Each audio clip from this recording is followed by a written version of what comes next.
दुनिया में सब कुछ मिल जाता है, लेकिन अपनी गलती नहीं मिलती। ये एक वाक्य नहीं, पूरी मानव प्रकृति का आईना है। देखिए, हम कितनी आसानी से दूसरों की गलतियां निकाल लेते हैं। पति को पत्नी की हर बात खराब लगती है, पत्नी को पति की हर आदत बुरी लगती है। बॉस को कर्मचारी की देरी नजर आती है, कर्मचारी को बॉस की सख्ती नजर आती है। पड़ोसी की कार की आवाज परेशान करती है, पर अपनी बाइक की साइलेंसर की आवाज हमें अच्छी लगती है। दूसरे के बच्चे को हम बिगड़ा हुआ कहते हैं, अपने बच्चे को शैतान कहकर प्यार करते हैं। हमारे पास हर सवाल का जवाब तैयार है, बस अपने लिए नहीं। कृष्ण ये बात अर्जुन को इसलिए कहते हैं क्योंकि अर्जुन भी यही कर रहा था। वो कौरवों की सारी गलतियां गिना रहा था। द्रौपदी का अपमान, छल से राज्य हड़पना, जुए में धोखा। पर कृष्ण ने पूछा, तेरी गलती क्या है अर्जुन? अर्जुन चुप, क्योंकि अपनी गलती स्वीकार करना सबसे कठिन युद्ध है। महाभारत में सबसे बड़ा पाप यही हुआ कि हर व्यक्ति दूसरों को दोषी ठहराता रहा। दुर्योधन को लगा द्रोण पितामह पक्षपाती हैं, कर्ण को लगा पांडवों ने उसका अपमान किया, द्रौपदी को लगा सारी सभा दोषी है। कोई भी ये नहीं बोला कि मेरी भी कुछ गलती थी। हम भी यही करते हैं। रिश्ता टूटता है तो कहते हैं उसने समझा ही नहीं, नौकरी चली जाती है तो कहते हैं बॉस जलता था, दोस्त धोखा देता है तो कहते हैं मैंने तो सब कुछ किया था। हम कभी ये नहीं सोचते कि शायद हमने भी गुस्से में कुछ गलत कहा हो, शायद हमने भी समय नहीं दिया हो, शायद हमने भी भरोसा तोड़ा हो। अपनी गलती ढूंढना इसलिए मुश्किल है क्योंकि उससे अहंकार को चोट लगती है।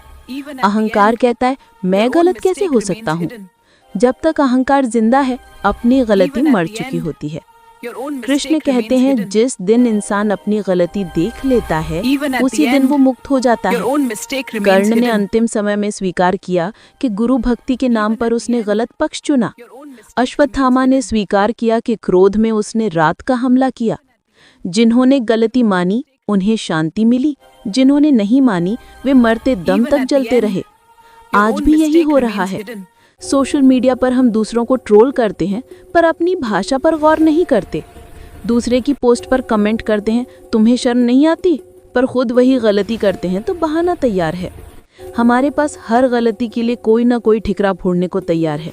हालात, नसीब, समाज, सरकार, बस हम गलत नहीं। कृष्ण का संदेश बहुत साफ है। जब तक तुम अपनी गलती नहीं देखोगे, तब तक तुम दुख से बाहर नहीं निकलोगे। गलती स्वीकार करना कमजोरी नहीं, सबसे बड़ी ताकत है। जो व्यक्ति कह सके हाँ मैंने गलती की, मुझे माफ कर दो, वही सच्चा वीर है। इसीलिए आज से एक काम शुरू करो। रात को सोने से पहले 1 मिनट रुको। पूछो खुद से, आज मैंने किसे दुख दिया? आज मैं कहाँ गलत था? पहले जवाब नहीं मिलेगा, मन बहाने बनाएगा, पर धीरे धीरे एक दिन आवाज आएगी कि हाँ मैंने गलत किया। उस दिन तुम्हें अपनी गलती मिल जाएगी, और जिस दिन अपनी गलती मिल जाती है, उसी दिन जीवन की सबसे बड़ी जीत हो जाती है। क्योंकि तब तुम दूसरों को दोष देना बंद कर दोगे, तब तुम कृष्ण के सच्चे सखा बन जाओगे। लाइक, शेयर और सब्सक्राइब करें। हर गुरुवार नया कृष्ण संदेश मिलेगा। जय श्री कृष्णा।